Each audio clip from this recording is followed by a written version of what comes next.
Yes, good morning.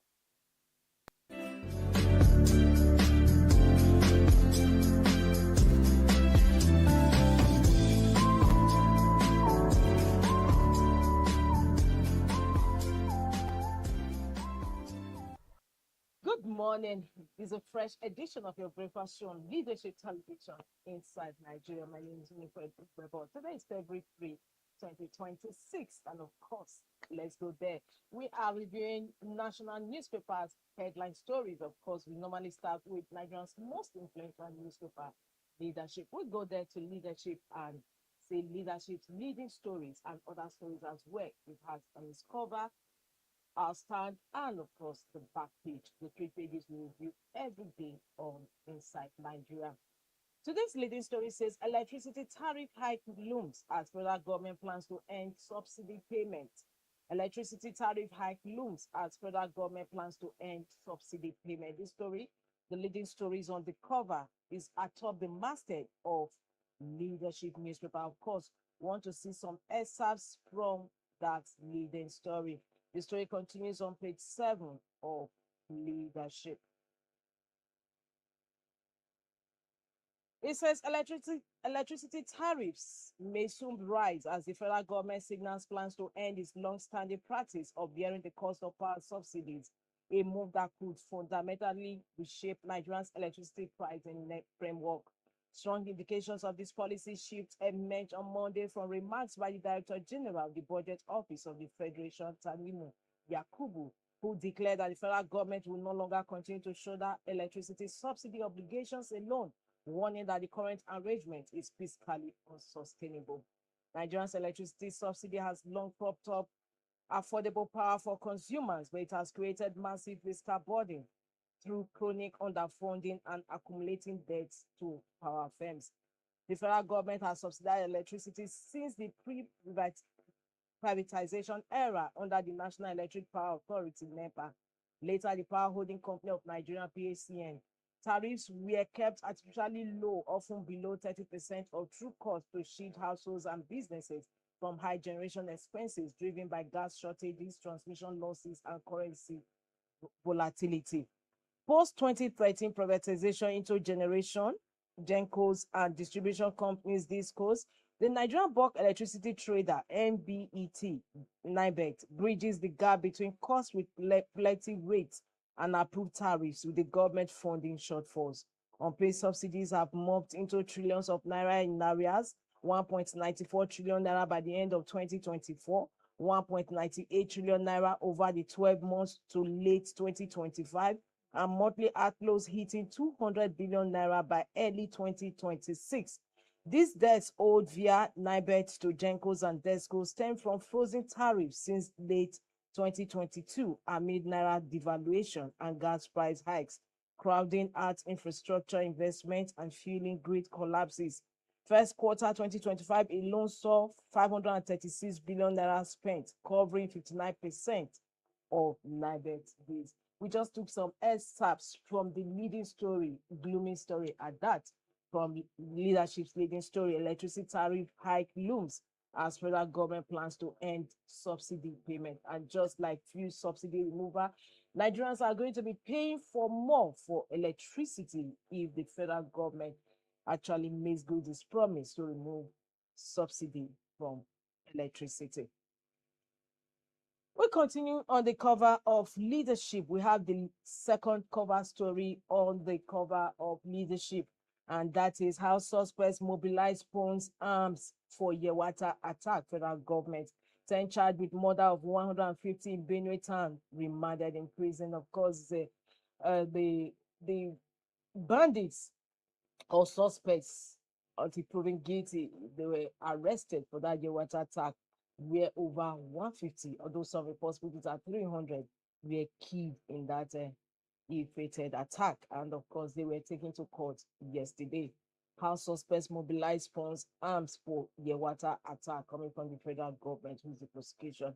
Of course, the story continues on page 14 of Leadership. They have been remanded in prison, and the case continues. We move from cover page to page 3 of Leadership, where we have our start, the second page we always review on this segment of the show. Onitsha market closure need for restraint. Today stand in leadership. Onitsha market closure need for restraint. Maybe we'll take some excerpts. In a bid to forcefully end the sit-at-home order on Mondays in Anambra State, Governor Charles Chukwuma Soludo recently withered the big stick by forcefully shutting the Onitsha main market for 1 week. He accused traders of economic sabotage and warned of longer closures should they persist in keeping their shops shut on Mondays. The sit-at-home protest has endured for years across the southeast. It was first declared on August 9, 2021 by the indigenous people of Biafra, IPOB, to protest the detention of his leader, Nnamdi Kanu, following his arrest in June 21. Background, let's go to the stand inside our stand. Prolonged market closures or land revocations would only compound losses for both the traders and the state government. There's also the danger of upsetting the fragile calm that has recently returned to the state and the wider region. IPOB and ESN have not been dismantled, and strong armed tactics could provoke a resurgence of unrest. Indeed, IPOB has already threatened fresh protests in response to the governor's stance. This is therefore a moment that calls for restraint and dialogue. Governor Soludo should remain committed to diplomacy by continuing to engage with trade unions, addressing their fears and security concerns, and persuading them through consensus rather than coercion. So they stand in leadership. Onitsha market closure need for restraint. However, the market has since reopened, and that takes us to the back page of leadership for Tuesday column with Abdurrauf Ali. We move towards to the back page, and today's Tuesday column is on Nigerian strategic choices in a fragmented world, coming from Abdurrauf Ali. Nigerian strategic choices in a fragmented world. Dr. Konja Iweala's call for Nigeria to reduce dependence on imported solar panels, particularly from China, must be seen as a matter of strategic realism. Nigeria faces a clear choice. It can continue importing critical technologies, exporting jobs and capital, and remaining a passive actor, or it can invest in domestic capacity, strengthen energy security, and establish itself as a serious participant in the new global economy. We just took some quotes from today's column with Abdurrauf Aliyu, writing on Nigeria's strategic choices in a fragmented world. Of course, now we visit Ghana must go. The Abia State Governor, Les Oti, says, I'm still in Labour Party, but nobody knows tomorrow. And then Ghana must go says, pre-defection notice. Well, it's on this note to conclude review of Leadership newspaper this Tuesday. For more, log into the website of Leadership, www.leadership.ng. Don't forget to follow it on all the social media handles. We heads up to the next paper we have on our lineup, and that is This Day. This Day says Tinubu brokers peace again as Wike to halt impeachment of Fubara. Rivers governor to recognize FCT minister as political leader. Issue of Fubara's second term premature. Tinubu tells feuding parties. Wike's candidates to be recognized in state assembly by elections. Kick us to the leading story on This Day newspaper. Tinubu brokers peace again as Wike to halt impeachment of Fubara. Still on the review of This Day newspaper, atop the leading story, the second leading story on This Day today says, David Mark, APC's vicious policies exposing Nigerians to untold hardship, poverty, insists Nigerians desperately seeking credible alternative. And atop the masthead of This Day at Investopia, UAE eyes over $10 billion investments in Nigeria's infrastructure, agriculture, and tech sectors. Ojuwole, Nigeria offers strong gateway to AFCFTA markets. Sanwo-Olu woos investors, says Lagos International Financial Center will unlock funding. Lastly, on the cover of This Day, this Tuesday, federal government arraigns 9 over Yewata killings. That story is on page 19 of This Day. And on that note, we conclude review of front headline stories on This Day newspaper this Tuesday. For more, log into the website of This Day. From This Day, we head up to Nigerian Tribune. Nigerian Tribune's leading story is on the embattled former AGF Malami. He says how I acquired my properties. how I acquired my properties. Malami asked court to set aside interim forfeiture order. That story is on page 8 of Nigerian Tribune. How I acquired my properties. Malami asked court to set aside interim forfeiture order. Fintechs processed 11 billion transactions in 2024 as startups raised $520 million in equity coming from CBN. Yewata massacre. Federal government arraigned suspected terrorists on 57-count charge. 19.65 billion naira was budgeted for health sector in 2026, not 68 million naira coming from Ekiti government to set the record straight. Of course, there has been trending reports that mere 64 million naira, 68 million naira was budgeted for health sector, why so much billions of naira was budgeted for lawmakers and vehicles. And of course, many people, netizens have been dragging the issue. And obviously, in response to that, the Ekiti state government has come out to address the issue.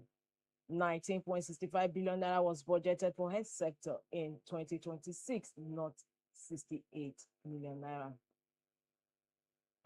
Lastly, on the cover of Nigerian Tribune, the health story. Common food preservatives in hot dogs, sausages back on increased prostate cancer risk by 32%, according to researchers. For those that like processed foods, hot dogs, sausages back on, there's health risk 32% of prostate cancer. It's on that note to conclude review of Nigerian Tribune this Tuesday. For more, log into the website of Nigerian Tribune. From Nigerian Tribune, we move ahead to the next paper on our lineup, and that is Daily Sun. Daily Sun is on coup, the alleged coup. It says military turns searchlight on another suspect, Horns SGOC. General Babalola urges troops to sustain discipline, loyalty. Coup, military turns searchlight on another suspect, Horns SGOC. Still on Daily Sun newspaper, FCTA rally, court bars, NLCTUC, no going back, say unions. However, the issue has been laid to rest. They have been able to broker settlement between the FCT minister and the striking unions. So they are resuming work. Work has resumed today. APC policies vicious, not people-oriented, mark ADC chair. Soludo shops in Onitsha main market as traders shown sit at home. Malami asked court to set aside interim forfeiture order on property. Still on lastly, on the cover of Daily Sun, brace for epileptic petrol supply. Marketers warn, say bank debts mounting, destabilizing their operations. And that also concludes review of front headline story on Daily Sun newspaper this Tuesday. For more, log into the website of Daily Sun. And from Daily Sun, we move to the next paper on our lineup, and that is the Vanguard. Vanguard is also talking about electricity subsidy removal intention by federal government, and that is the leading story on today's Vanguard. State governments now to share payment of electricity subsidy. Federal government, we are reviewing situation. NGF SEC, that is SERC, funding to come from PCAF sources. States should pay subsidy as active partners, CPPE. Big fiscal political shift, Professor Iledare.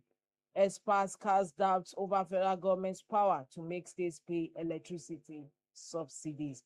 These are kickers to the leading story on Vanguard newspaper on electricity subsidy removal. Intention anyway by federal government, and it continues on page 5 of Vanguard.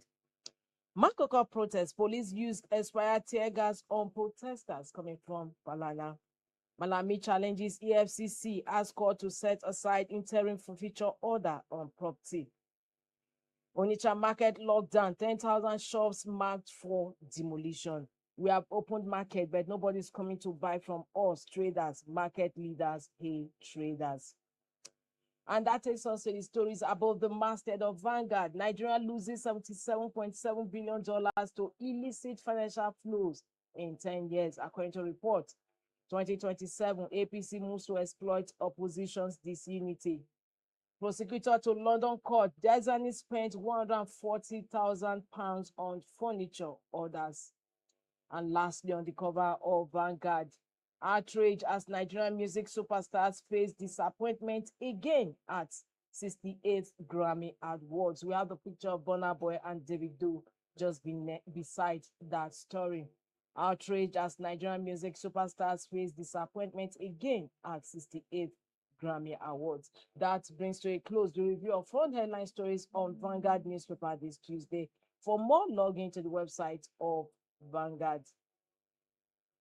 Lastly, we go to a Guardian newspaper for review. Party politics by court order hurts internal democracy, opposition. Story on the Guardian. Court remands suspects of Benue killings in Kuje prison. NBA advocates time frame for resolving legal disputes. Kuka, Nigerians must unite to end killings of Christians, Muslims. Port Harcourt, Warri Refineries workers protest unpaid salaries. 2027, Saraki rejects APC overture to Think3 as ruling party intensifies recruitment. Soludo visits Onitsha market as residents observe sit at home. Nigeria paying heavy price for underfunding education sector, says former VP Osibanjo.